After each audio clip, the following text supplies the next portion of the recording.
Well, the first time I met the Reverend Jesus was at this rundown drop-in clinic in Newport, Kentucky. Yeah, I remember.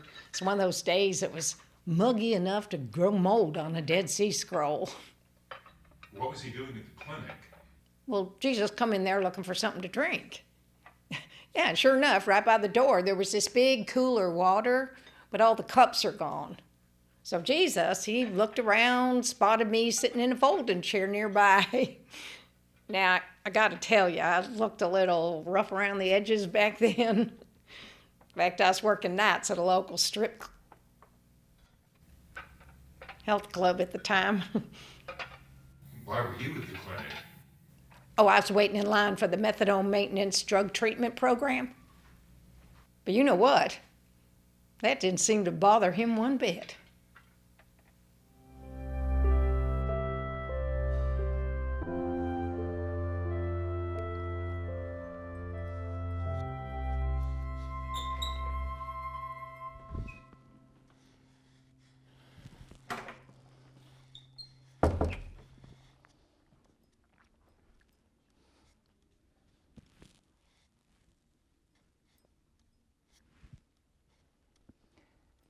Excuse me, could I have a sip of your water? What's that? I said, could I have a sip of your water? What's a big shot reverend like you doing talking to me? You want a drink from my cup? Mister, you don't even know what I got. No, but I know what I got. If you knew me better, you'd ask for some of it. I'd give you something to drink with some real life in it.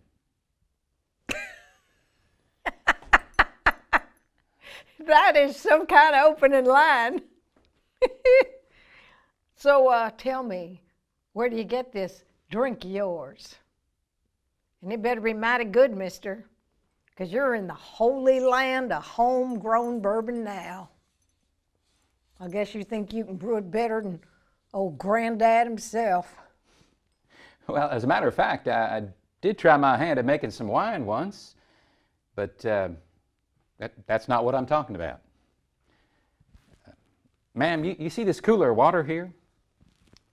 Anybody drinks this water, a half an hour from now, they're going to be thirsty again.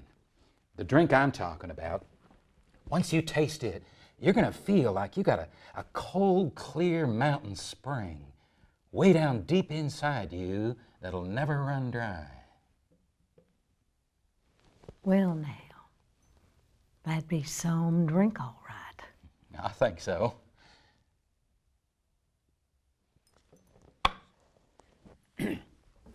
So, you say you're buying? Why not? And I suppose you want something in return. I'll tell you what I want. I want you to go get your husband and bring him back here. What are you talking about? I ain't got no husband. Ah, now you're speaking the truth. Because you've had 5 husbands, and the man you're living with right now is not one of them. How do you know that? I know for a fact that nobody, and I mean nobody, knows about all 5 of those husbands. Not my mother, not my sister, not my best friend. Well, certainly not the husbands, 3 of whom you are still married to. Okay, what is this? What are you, some kind of psychic preacher? Because I don't go in for all that evil spirit mumbo jumbo. Oh, trust me, neither do I. Then how do you know all that stuff about me? I know about you because God knows you. Well, what? You got like a direct line to heaven, is that it? Well, would that be so bad? Oh, you church people are all the same. You think you got all the answers, and all you want to do is tell me what a terrible person I am. No, that's not why I'm here. Then what? You trying to get me to go to your church? Because you know where I come from, you don't have to be in some kind of fancy building to worship God. That's what you think this is about? What church you go to? Well, ain't it? Oh, ma'am, it doesn't matter 2 hoots where you worship God. Then what are you looking for? What God's looking for. God knows where you've been. God knows what you've done. But God cares about what's going on in here. God is looking for hearts that are thirsty for Him. Your heart. That's why I come.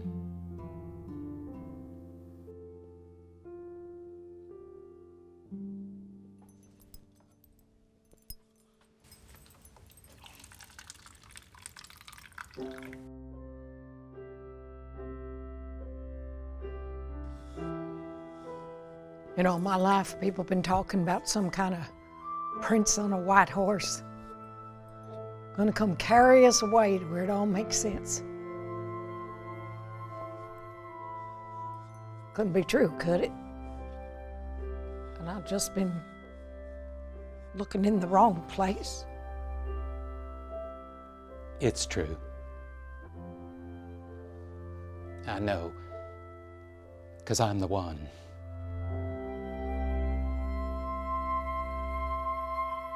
Well, right about then, Jesus' crew come stumbling in there. I mean, they was pretty surprised to see who it was he was talking to. I really did look like a tabloid photo waiting to happen. But I had news I just could not keep to myself. So I dropped my Dixie cup. I went heading out that door in a dead run. Next thing you know, I was dancing up and down the streets of Newport shouting, "He told me everything I ever did. It's the one we've been waiting for. He's here." But you know, all Jesus did was tell me that I'd had 5 husbands. But it wasn't what he'd said. It's what he'd done. It's when he looked at me. Just to have him look in my face and know that finally there's somebody that could see what it was that was missing inside me. That one look told me everything. 'Cause I knew I had been found.